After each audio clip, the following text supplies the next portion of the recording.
So దీంట్లో ఏమేమి వేసిందో మా మమ్మీని అడిగి తెలుసుకుందాం మళ్ళీ ఒకసారి. మమ్మీ దీంట్లో ఏం వేసావో చెప్పు.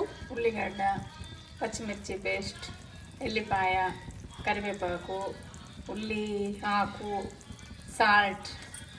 ఓకే, గ్రీన్ చిల్లీ పేస్ట్ చేసావు కదా, ఆ పేస్ట్ ఎట్లా చేసినావు? పచ్చిమిర్చి, ఎల్లిపాయ, సాల్ట్ వేసి గ్రైండ్ చేయాలి. ఓకే, సో దీంట్లో నెక్స్ట్ ఏం వేస్తున్నావు? మక్కలు, అనుములు, పల్లీలు. ఓకే, సో వేసేయాలి.